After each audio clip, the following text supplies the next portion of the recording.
Today's episode of the Bleav in Steelers show is brought to you by betonline.ag, and the NFL draft is about a week away. Our partners at BetOnline have all of the draft prop bets you could imagine, Ike. Great place to lay a wager if you have an inside scoop on what's going to happen in the 2022 NFL draft.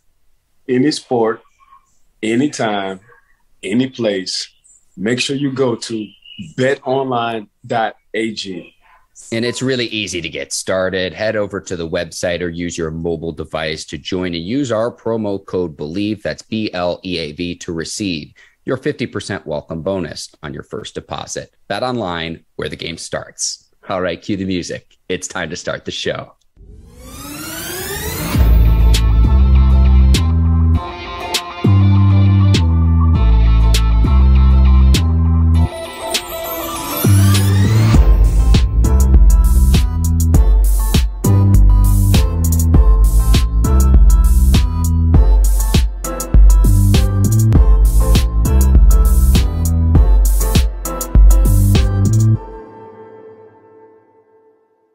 To the Bleav in Steelers show on the Bleav Network. I'm your host, Mark Bergin, joined as always by my guy, two-time Super Bowl champion and 12-year veteran of the Pittsburgh Steelers, number 24, Ike Taylor. IT, we're keeping it on the defensive side of the football yet again. We are inching closer and closer, about a week away from the start of the 2022 NFL draft, and we've got linebackers today. I'm really excited to talk about a lot of these prospects because they take the soul out of the opposing team. Really excited to talk about this linebacking group here with you this morning. Yeah, this is the alpha group right here. You know, the James Ferriers, the Larry Foots, the Lawrence Timmons, guys I'm just mentioning that I played with. When you want to talk about inside linebacker position, these are the alpha guys of the team. They get and they set the tempo of the game, Mark. And we're going to talk about inside and outside linebackers. And we're going to start with inside linebackers. And it starts with Utah's Devin Lloyd, 6'3", 237, a 4.66 in the 40, 25 bench press reps, a 35-inch vertical. And Ike, from the tape that I saw on Lloyd, you talk about flying to the football. It was no surprise to me that in high school he played receiver, safety, and punter. This guy is just a football player.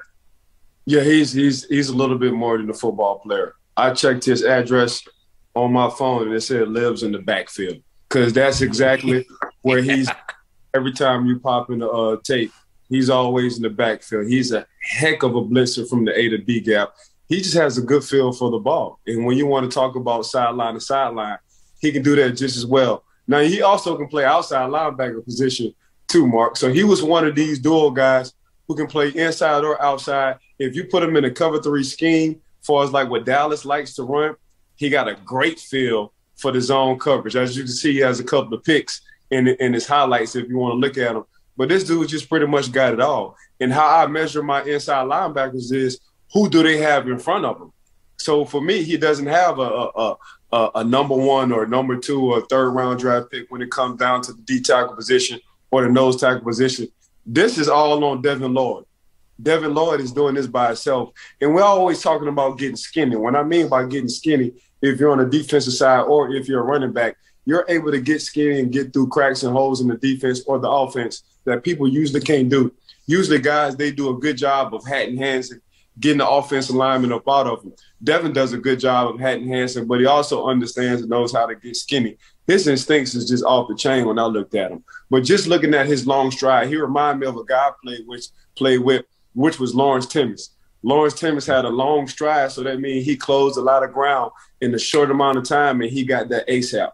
And Devin Lloyd showed me all that. When it came down to the hat and hands, he did that as well. When it came down to getting skinny and getting underneath offensive tackle blocks so they couldn't block him, he did that. When you want to talk about great instincts, he did that. When you want to talk about zone coverage and him displaying his hands, he did that. So he just, for me, was the total package. And the reason why I have him number 1 on my board is because he didn't have the luxury of big guys who are going in the first, second, and third rounds in front of him. And you talk about the importance of getting skinny. Just for our listeners and viewers, that has to do with gap responsibility. So the A gap between the center and the guard B gap between guard and tackle, C gap just outside the tackle, and the D gap, any kind of screen pass or pitch play on the outside when you get in one-on-one with a corner and receiver. That's kind of your gap responsibility. And he filled a lot of gaps at Utah. Correct. I'm talking this morning with a graduate of Swaggin' U, maybe the king of Swaggin' U, Ike Taylor. How about the fact that Lloyd wore number 0 in college? It's got a little bit of swag. I don't see that from a lot of other players wearing 0. I hope that continues at the NFL level. That's how you know you're good. That means you ain't getting no yards if you come my way. That's exactly what that 0 meant. And he meant every bit of it when he understood, when he picked out that number 0. You run my way, either it's negative or no yards. And that's how Devin Lloyd plays. First team All-American in 2021, 110 tackles, 22 tackles for a loss. So you're spot on there, Ike, in terms of living in the backfield. 4 interceptions. So there's times I'm watching the tape and I'm like, am I watching a linebacker or a DB? He took 2 to the house.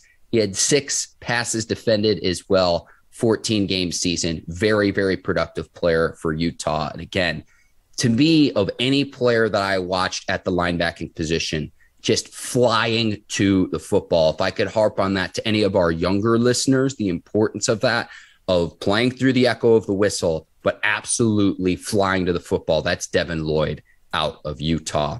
We'll go to your number 2 linebacker, Ike, and that is Nicoby Dean from Georgia, 5'11", 229. Reminds me a little bit of when Devin Bush was coming out of Michigan in terms of being a little bit undersized. Definitely benefited from his Georgia teammates. They won the national title. There's going to be several other defensive players drafted in the first round of the 2022 draft. But this was a player who consistently was first to the football for the Georgia Bulldogs this past season. And I want to mention one other thing, too, that is going to be overlooked, because a lot of times when we watch tape, we watch from this past season. He is also a very tough player because he played with a torn labrum in his shoulder for the final month of the 2020 season. I know he's a little bit undersized, but if you can get Nicoby Dean some help up front, if you've got some hosses up front that can control the line of scrimmage, Dean is very, very good at getting to the football. I think he's going to have great success in the league so long as that he has a good defensive line, guys that can control the line of scrimmage so he can diagnose and make plays at the NFL level. He's your Ray Lewis style of play. You put a D tackle in front of him, you let him run through the A's and B gaps, it's going to be hell on the offense. There's a few things you can't coach, and this is what Nicoby Dean has. He has great instincts and he has good hand power. When he doesn't have so you can't block him. You had offensive linemen trying to block him. You had tight ends trying to block him. You had running backs coming out of the backfield trying to block him. And I don't know what he had in his hands. So God didn't give him the height. He gave him hand power. And with that hand power, he was able to run through people and get to the tackle ASAP. But his lateral movement kind of impressed me, Mark. When I saw him go from sideline to sideline, and he reminds me of a Sam Mills. For all my listeners and our listeners who don't know who Sam Mills was, he was an undersized inside linebackers that played with the Carolina Panthers and the New Orleans Saints at 5'11". But that didn't mean nothing. 5'11" only meant it was 5'11", but they played 6'5", 6'6" on the field. And this is exactly what Nicoby Dean did. Even though he had some first-round talent in front of him, when you want to talk about the heart and the soul for the Georgia defense, he was the heart and the soul. When you want to talk about being a thumper and setting the tone, he was the thumper for the Georgia defense. So regardless of his undersized, he's able to do other things. He's able to have good instincts, get off of blocks, redirect, and set the tempo on any game. Butkus Award winner this past season, obviously first team AP All-American. Ike, you were at the national championship game. Mm-hmm. And to me, Dean's leadership was on full display because there was a point in that game in the second quarter. Yeah, where he chewed out a teammate, Channing Tindall, someone we'll also talk about here on today's show.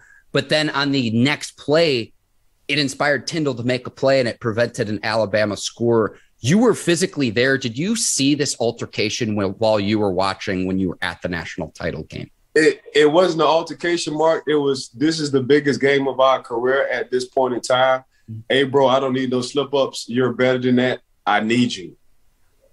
That's in my mind, when you hold yourself accountable and your teammates accountable and they love and they trust and they respect you and they know you have their best interest, that's the kind of effect you have on a person. So when Nakobe Dean told his team, hey, bro, I know you slipped up. You already know what's going on. I don't need this no more. That's your mulligan. We can't have this in the red zone because we're trying to get something on our finger, which is a ring, and we can't have any mess-ups.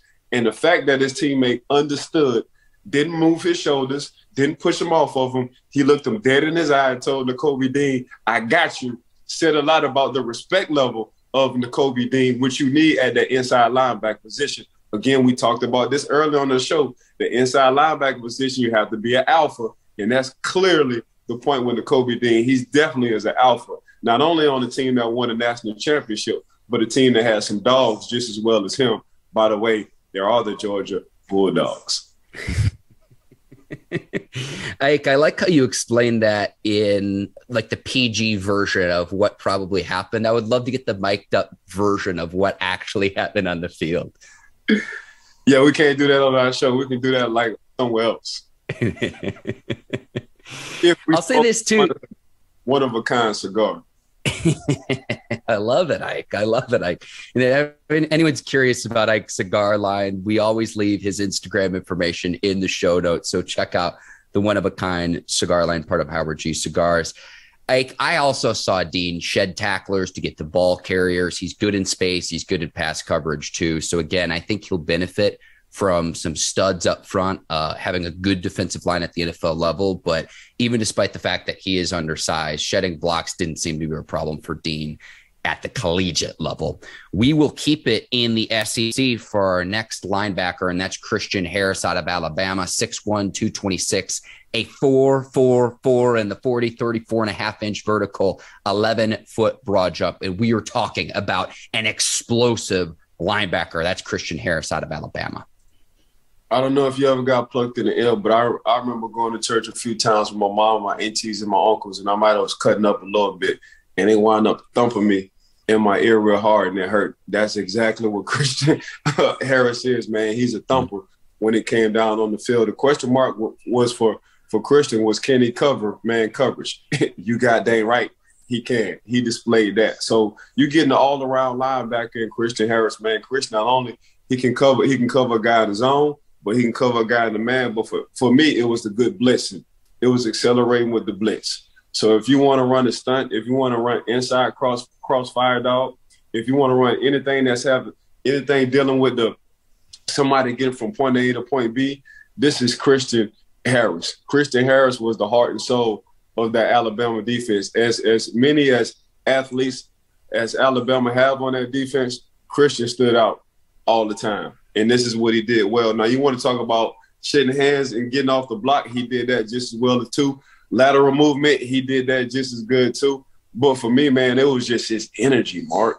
Christian always brought that energy, and you always need an energy guy on the football team. I coach my son 7-on-7 24K league right now. We're number 2 in the nation right now. And we have a corner, Quay. He's an energy guy. I got another corner, Durant. He's an energy guy, and this is exactly what you need, because sometimes you just might not be in the mood, but you got a guy like Christian Harris who's always in the mood, who's always passionate. Not only does he bring that energy, he's another one of these guys that set the tempo at the inside linebacker position. I always like when there are family ties to the collegiate level, the NFL level. Christian Harris's brother Tyler played at Wake Forest and made the Seattle Seahawks practice squad. So I always like when there's ties, Ike, to where they'll know what it takes to be a professional, what it takes to get to that next level. And playing at Alabama, you're going to get every team's best shot year in and year out. And this was an extremely productive player the last 3 seasons at Alabama. Yeah, Christian just, for me, it was the energy part. It's just some things, and we're going to talk about this. Well, we've been talking about this. It's some things you just can't coach. And regardless on whether it was 78 degrees outside or -3, he just brought enough energy for the whole team to be able to set the tempo for Alabama team. Like you say, Mark, every time you hear Alabama, you're going to get the team's best shot because they understand who Alabama is. 100%. You mentioned the cold weather, and we'll go from Alabama all the way north to Penn State. Brandon Smith checks in as your number 4 inside linebacker, 6'3", 241, playing at linebacker U, and also a teammate a year ago of Micah Parsons as well. So it's like, here's yet another Penn State Nittany Lion going into the NFL at the linebacking position. Brandon Smith, just the latest of a long line, a history of linebackers coming from Penn State. For me, Brandon Smith displayed of being a technician of tackling. You know, coach put up a tackling technique on the board before everybody starts the season. Hey, this how everybody should tackle. In the NFL, we're getting fined if you hit above the head, if you hit too far below the knees. You need to hit in this target area when it comes down to it. This is exactly what Brandon Smith displayed. For me, Brandon Smith just needs to show he needs to play fast all the time. When he got to where he needed to get to, man, he like a different Brandon Smith. For me, when I thought he was second guessing, he kind of played kind of slow. But other than that, man, Brandon Smith, another Penn State guy, and Penn State has an outside linebacker too as well that we're going to talk about. But another Penn State guy who I'm sure Michael Parsons is vouching for, sitting over there in Dallas, like, hey, we need to get one of these 2 Penn State guys, Jerry Jones. This is what we need to do. But you know, he's a project for me, Mark. Brandon Smith. I love what he did. I love that you had to be fundamentally sound on his tackling, and that's what he displayed for me consistently. It's just the playing fast for me. He gives you everything you need or what you're looking for in the inside linebacker. You just want the instincts to kick in ASAP, and for me, that's something he had to work on. You beat me to the punch in terms of pairing one of the Penn State players with Micah Parsons and the Cowboys. Like, you're stealing my thunder. My bad, but y'all, you didn't beat me to the punch a few times this week. I know. So since 1940, the Nittany Lions have had more than 60 linebackers drafted to the NFL. They've produced 6 first-round linebackers, all of whom became top 20 selections. The latest, Micah Parsons. We'll see with Brandon Smith. We'll talk about Brandon Smith's teammate here a little bit later in today's show. Channing Tindall from Georgia is next on our list, 6'2", 230. And I'm looking at his combine numbers, Ike, and it's like very impressive for most other players. But because he's on Georgia and Georgia's got all the dogs on the defense, it's just like, 4.47 in the 40, 42-inch vertical, a 10-foot, 9-inch broad jump as well.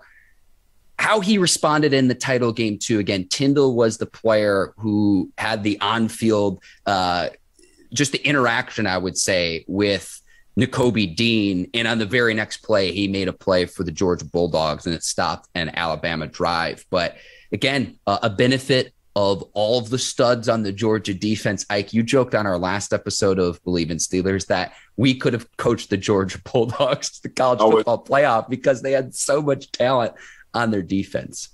Mark, I wasn't playing. I was so serious. We could have coached that defense. Now, I don't know if we would have won a national championship because of our but we would have coached the Georgia Bulldogs, especially that defense, to a playoff for sure. But hop in on what you saw from Tindall here. Right? Go ahead. Yeah, Channing Tindall, for me, Mark, he couldn't stay on the field because they had so many other dogs who are more instinctive, who played faster than Channing to stay on the field. Channing Tindall, for me, reminds me body type-wise of a Javon Curse. Long, lanky, freakish. It's just what I think he needs is more reps because he couldn't get their reps because the depth they had at that linebacker position at Georgia. Now, it was a few games, I think it was that Clemson game, where he was able to play a lot of plays in that game, and he displayed not only his athletic ability, but he got in a rhythm.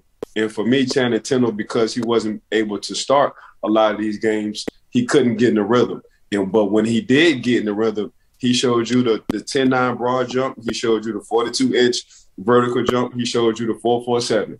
You just couldn't see it consistently. But I think, man, once he gets on the field to a team in the NFL and he gets more rep and he displays everything you talked about when it came down to the combine numbers, you're going to have a special player. He's going to be a project like me. He's going to come in. He's going to have a guy because I needed more reps. I needed more experience. Once I got everything under control, I took off. I feel the same way with Tindall. Once he gets more reps, once he has more plays, once he gets under the right coaching staff, he's going to display everything you saw in that combine. Anyone out there who's listening or watching to this and says, well, it's a huge red flag. Tindall didn't start for the Bulldogs in 2021. He was still a contributor when he did play. And I want to put this into context for you as well. Jermaine Johnson, who transferred to Florida State after 2 seasons at Georgia. Georgia's front seven was so dominant. Jermaine Johnson, who is likely going to be a first or second round pick in the 2022 draft, had to transfer because he as well could not get on the field. That's how dominant the Bulldogs front seven was in the 2021 season. There was I know people think jokingly when I say we could have coached this Georgia Bulldogs, at least been defensive coordinators over there. I'm not lying, Mark. They had so much depth. They had so much athleticism. They had so many alphas on that defense. They policed themselves. So all you had to do was come up or give them a play, and they probably was going to make your play right. That's how deep these Georgia Bulldogs was on the defensive side. That's a luxury for a coach. You just want to put your athletes in position or let alone just call the play. I'm sure there have been plenty of times that Georgia where the DC was like, you know what? I'm an eeny, meeny, miny, mo. I'm just going to call the play because I got enough dogs on the field. They're going to make a play for me. All right, Ike, before we get to outside linebackers, I'm going to go Lee Corso on you here and say not so fast because there are 2 players I want to mention as honorable mentions that I think you missed here. And the reason I bring this up, I remember last year when we were talking about linebackers, I was showing some love. I was showing some homerism for my Mizzou guy, Nick Bolton, who had a fine rookie season for the Chiefs last season. And you're rolling your eyes, but you know that I'm right here. 2 players I want to mention. I had the light in my eyes, so I had to close them a little bit. Oh, okay. Quay Walker from Georgia, 6'4", 241, a 4.52 in the 40, 10-foot 2-inch broad jump. Yet another Georgia Bulldogs defensive player who made plays all over the field, a 1-year starter. And what I noticed from Walker is his ability to chase down and run down mobile quarterbacks, which is definitely needed at the NFL level. So that was one that I noticed. I like it, Mark. I like that you're doing your homework. I like that you're putting your GM hat on for sure. But Quay, it was just a 1 year starting again. We just named at least 7 guys in a couple of podcasts when it came down to the Georgia Bulldogs just on defense.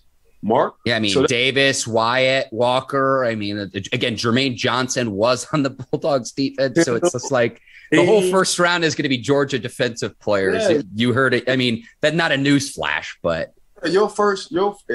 possibly your first 40 picks, you can have 7 guys off the Georgia Bulldogs defense. Go with them first 40 picks. That's crazy. Yeah, like I wanted you to think about it this way too. Like if you just took that Georgia defense and then put them all on the same NFL team, I think they'd be pretty good once they develop and get a little bit of experience. Oh, 100%, hands down. One other player, Ike, and I cannot believe you did not have him in your top 5 inside linebackers. Well, you better believe it, because I didn't. Leo Chanel, number 5 from Wisconsin. Ike, he's a mauler. He's the most violent tackler. Every single tackle was like a car crash. He's going through the A-gap, and you talk about taking the soul out of opposing players. I cannot believe Chanel number 5 did not make your top 5 inside linebackers, Ike. No, he's a bully. You know, Chanel is definitely a bully. And I knew you was going to go Midwest because this is what you do. You love your Midwest guys. But Chanel is an old school. I'm not going to wow you with my combine or my pro day numbers. All you have to do is pop in the tape with me, and I'm going to show you what I like to do. All I like to do is FaceTime other grown men when I tackle them and make sure their mom, their brothers, their sister, and their dad be aware of who I am. That's what Chanel did for me at Wisconsin when I watched Chanel. I like when you have Quay. I like when you have 6 and 7. Mark, you're doing a heck of a job. I'm just talking about my top 5. but Chanel for sure is a dang dog. Yes, we need Chanel number 5. Wherever NFL team he goes to, we need to continue this on. Chanel number 5 out of Wisconsin. He's a bully. 5'3" in the 40, a 40-inch vertical, a 10-foot 8-inch broad jump, 10 foot 8 inches. Just an explosive player. Every tackle I watched, because I watched all the footage, it wasn't even the highlight. It was the sound of the contact. And it reminded me of that collision that Robert Spillane had with Derrick Henry a few seasons ago between the Steelers and the Titans. Yeah, they getting a football player. You getting a violent, bully football player when you draft Leo Chanel. But 100%, I'm not going to argue with that. Ike, we're going to go to outside linebackers. Before we do, can you just explain for the listeners and the viewers the difference between the responsibilities of an inside linebacker versus the responsibilities of an outside linebacker? So the inside linebackers are your generals on the field, not only setting the tempo, but just getting the defense set up. Your inside linebackers has to be one of the smartest guys on the field. And the reason why they have to be the quarterback on the field on the defensive side is because they have to understand down the distance. They have to have good instincts in understanding what the offense is trying to do to the defense. They have to make sure everybody's gap sound. The front seven is gap sound. They got to hold everybody accountable, let alone with themselves, and make plays themselves. They got to be consistent. They got to be healthy, and they got to just have that it factor. So the inside linebacker ain't nothing but the quarterback, but on the defensive side, they're in control, and they have to understand what everybody is on that field. Outside linebackers in today's NFL or today's game now, Mark, is go get the quarterback. Maybe you might have to drop in the flats a little bit. You might got to back up and drop in the seams every blue moon. But for the most part, your outside linebackers is you're covering either tight ends or your running backs or you're going to get the quarterback. It's one of the three. So it's really not too much thinking depending on what defense you is when you want to talk about that outside linebacker position. That inside linebacker position, you have to be smart as a button because you got to be able to line up all 10 other guys on that football field. Well said from a 12-year NFL veteran. Thank you for that, Ike. And top outside linebacker, someone we talked about last week, is the edge rushing position. It really depends on what scheme he goes to at the NFL level, but that's Kayvon Thibodeau out of Oregon. We love this kid, Ike. Honestly, I think that the Detroit Lions would be foolish to pass on him with the number 2 overall pick. 6'4", 254, 4.58 in the 40. He has long arms. He has big hands. He has great bend off the edge. He made opposing offenses' lives miserable. I have nothing but good things to say. And then all of his off-the-field endeavors, too, which we talked about on our last show. But Kayvon Thibodeau, you're going to be a heck of a player and heck of a pass rusher. Just a matchup nightmare for opposing offenses. And I expect him to do big things in the league. Yeah, Kayvon just has the it factor. It's just some people just, even though this sport is violent and it's hard, Kayvon just made it look easy. Like you said, I'm going to feel sorry for a lot of tackles and a lot of tight ends who are going to go against Kayvon because he's silky smooth. And you only talk about silky smooth guys when you want to talk about wide receivers. This guy, when it comes down to dip and rip, when it comes down to getting under a tackle, hands, when it comes down to redirecting, when it comes down to having the motor, when it comes down to making plays, when it comes down to having the feel, when it comes down to just sometimes you just got to go Troy Polamalu, you got to get off script because the defense is not made for you, but you got to make a play because you got the instincts for it. This is Kayvon Thibodeau. This is exactly what he brings to the table. He brings a lot of instinctive. He brings a lot of Troy Polamalu. He brings a lot of, hey, coach, I know you didn't want me to do this, but I saw something different on the field, so I had to by the way I made the play. This is Kayvon Thibodeau. These guys don't come around too often. And I'm going to reiterate this, and maybe Aiden Hutchinson falls to the number 2 pick, depending on what the Jaguars do, number 1. But this is my PSA to Lions GM Brad Holmes, head coach Dan Campbell, and I'm going to be a broken record and repeat what I said on our last show. Draft Kayvon Thibodeau with the number 2 overall pick and dominate the line of scrimmage for the next decade plus with Penei Sewell, his Oregon college teammate, and Kayvon Thibodeau. I'll leave it there. I'm not going this. Why I give you some pushback. If Jordan Davis is sitting at that number 2 pick, I'm getting Jordan Davis over Kayvon Thibodeau because I feel like there's enough outside linebackers to complement what I can get in this draft. But there's not enough Jordan Davises in this draft for me to set the tone for the defense in this team.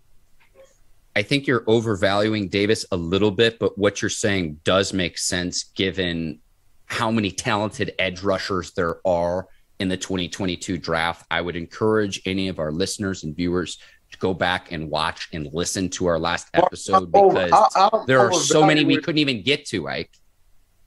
Mark, how I'm overvaluing Jordan Davis. I think Aiden Hutchinson is overvalued. If his homeboy David didn't have that Achilles injury coming out of his pro day, man, have you watched his tape? They was doubling. Well, he's one of my biggest sleepers, like a Jabo out of Michigan. He's one of my biggest sleepers. Man, and whichever team drafts him is going to get heck of a player once he gets healthy again because his stock is going to fall. I'm with you there, Ike. I'm with you. Mark, David Ajabo was getting double and triple team more than Aiden Hutchinson. Watch the tape.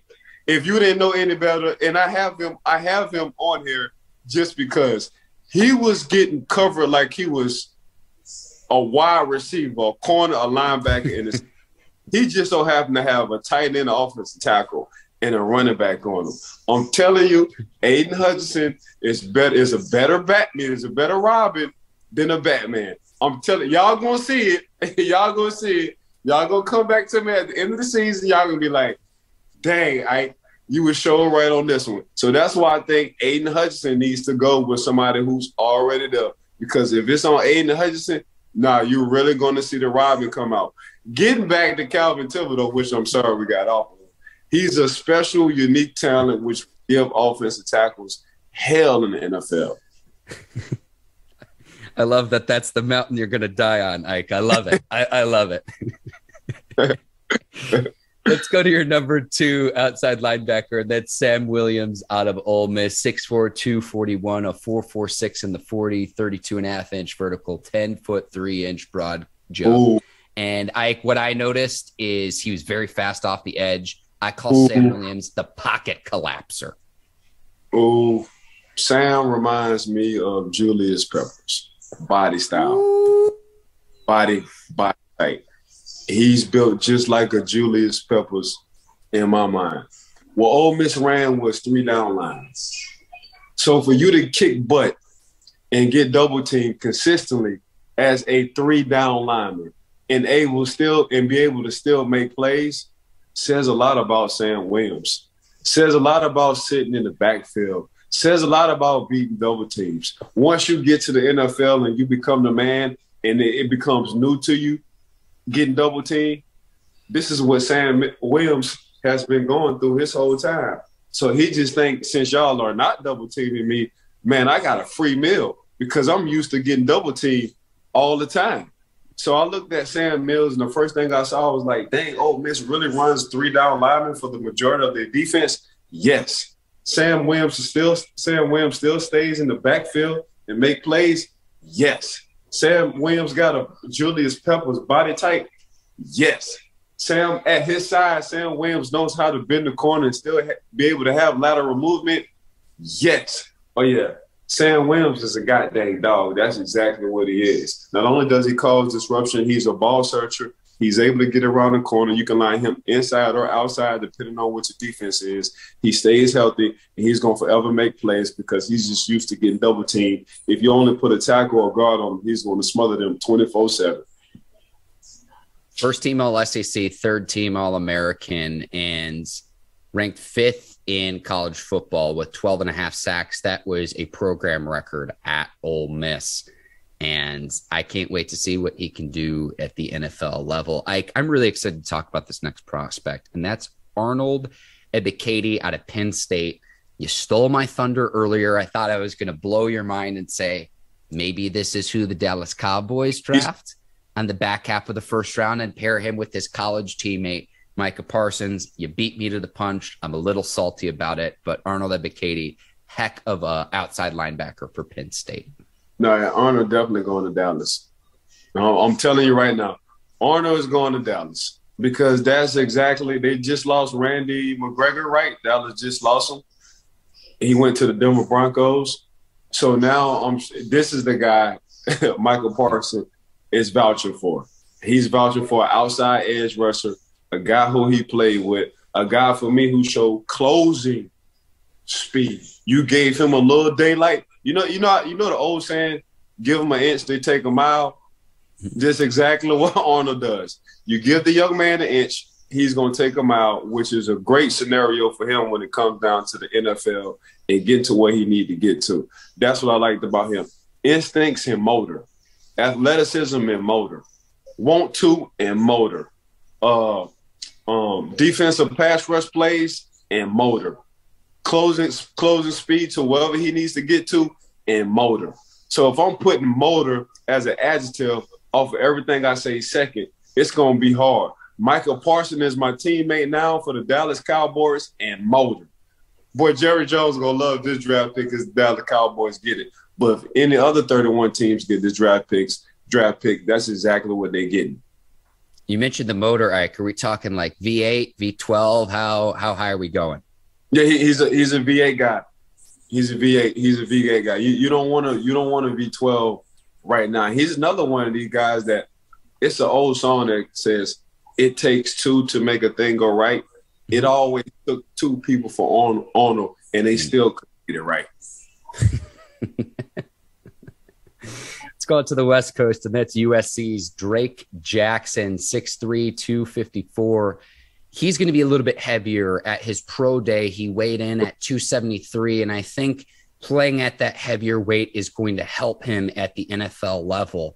And I love this. I did some research about Jackson. His father told the hospital staff when he was born, put Drake Jackson from the University of Southern California, starting linebacker, coming in at 260.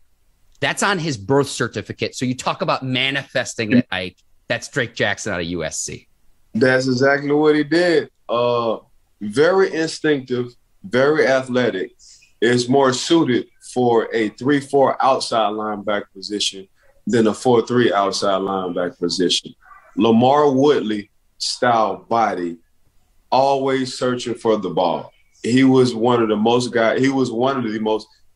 guy, when I watched tape, all he did was ball search. So every time he got around a quarterback, every time he got around a running back, every time he got around the ball, all he did was ball search. And that's what I liked about Drake Jackson. I think there's a few things he need to work on. I think he can only fit in the 3-4 scheme because that would fit his body type well. But when it came down to ball searching, nobody ball searched better or more than Drake Johnson coming from USC. Second team All Pac-12, and he played all over. In 2021, 8 tackles for a loss, career high, 5 sacks, 1 interception in 11 games. He had 10 starts. And again, I think the key for him is to add that weight. And then, how does he play with that added weight? Because he played a little bit lighter in college, but as he put weight on, he played at a better level. And again, at his pro day, he put on like 20 pounds compared to when he had played at USC. So excited to see what he can do in the league. Let's finish out your top 5 outside linebackers, Ike, and that's Cincinnati's Myjai, another player who needs to add weight. 6'5", 228, but he weighed 247 at his pro day, so he's put some muscle on as well. And that's to no surprise, just considering in the NFL, at the NFL level, you're going up against grown men. Right. So what I had for Myjai Sanders was I call him the walk down king. Because if you ran away from him, he was going to walk you down. He reminds me of the old scary movie character, Jason. Jason always walked everybody down. Even though he wasn't running, people were so scared. By the time you look back, even though Jason was a mile behind you, you look back, he's right, and he's breathing right on your neck. This is exactly what Myjai Sanders does. Myjai Sanders, if you want to talk about closing the gap ASAP, he closed the gap in the New York second. But for me, man, when you ran away from him, that's what really displayed and showed me that he was good. Every time you ran away, he made sure he was making that tackle in the backfield. So for me, Myjai, man, he's a redirect king. What I mean by redirected, okay, if you run one way, then reverse is coming the other way. Usually motor have to click on. It takes 2 or 3 steps. he redirected ASAP. So every time somebody tried to run a reverse because they knew he was a walk down king, he was able to shut that reverse down. Every time he wanted to run a counter, he was able to shut that counter down. So for me, man, that's hard to have that kind of lateral movement, especially being that big and that athletic. But it shows you the athleticism of Myjai Harris. Boy, if you want to run away from Myjai Harris, he's going to walk you down, just how Jason did his guys in the movie. I'm a chicken. I prefer my sleep. I know exactly who you're talking about, but man, like, I gotta close my eyes. I'm terrified of horror movies, man. Yeah. The thing I noticed too with Sanders is I like a lot of his hand-to-hand combat moves. He has this like Euro step type move to keep tackles guessing. He's got a nice, it's like a cross chop move. Hold up. I love that adjective, but the outside linebackers, the Euro step? Yeah, like in basketball. You cooking right now, Mark. I'm sorry to cut you off. Carry on. No, it's like in basketball. It's like the old Manu Ginobili move. I know I'm dating myself a little bit here, but he was like the master of it. No, but nobody never described the outside linebacker with the Euro step. The first person I ever heard was right now, and that's Mark Bergin. I love it. So he's got that. He has this like cross chop move that he does as well. And so he's got a couple different moves. Once he puts on some weight too and understands how to play at the NFL level, I'm excited to see what he does. And I just like when you're not just relying on athleticism, because there's more parity at the NFL level. You're not going to have as much athletic dominance as you would compared to some of the teams that Cincinnati played this past season. So just something I noticed, Ike Taylor. Man, I love that. Boy, you something else, boy. You can steal that. You could steal that, Ike. We're going to wrap up here on today's show. We have two major shout outs we need to give before we do, Ike. Saw this on Twitter yesterday. I want to congratulate your son, Ivan Taylor, first scholarship offer to Michigan, to the University of Michigan. So congrats to Ivan. I know he's wrapping up his freshman year at West Orange High School in Orlando. I'm going to lay out here. The floor is yours, Ike, but congrats to you and your son, Ivan, on his first scholarship offer. Huge news. Yeah, proud dad. I got to give a huge shout out to his mom. You know, his mom, she don't get the credit she deserves. So Miss Monteleon Taylor, you get all that credit you deserve, because he's a mama's boy. He take care of his mom. And that's one thing I told my son, like, I'm a mama's boy, so you always got to take care of your mom. He wind up and he is doing the same thing. I don't have to ask him to get up at 5:30 in the morning to work out. He's getting up at 5:30 in the morning to work out on his own. I don't have to ask him to be student of the month. His teachers said he was student of the month, and he got his award last week, being the freshman student of the month for the West Orange Warriors. I don't have to ask him to treat people right, because that's just what he do. I don't have to ask him to watch tape, because that's what he do. I tell my son all the time, you make my life easy. And the reason why you make my life easy, because you yes ma'am, no ma'am, yes sir, no sir. You treat everybody with respect, but you consistently put the work in. You just so happen to be a superior athlete. So, and I thank his mom all the time for dropping the angel in my life, which is my son. And a huge shout out to the Michigan Wolverines for offering my son as a freshman, which they thought he was a senior, but they couldn't believe he was a freshman. So obviously my son is doing something good, but the work that my son puts in, I got to give a huge shout out not only to his mom, but to my son as well. And thank you, Michigan, again, for being one of the offers towards my son. My son has a few offers. He just don't like to display his offer. He's trying to be low key. So I'm trying to get him up into the 2022 world. Like, bro, you got to display, because you're putting in the work.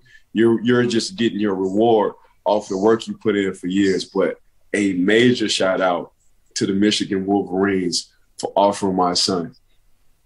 And I'm excited to continue to follow Ivan's journey as well. Again, wrapping up his freshman year of high school. That's big time stuff. I also have a shout out as well.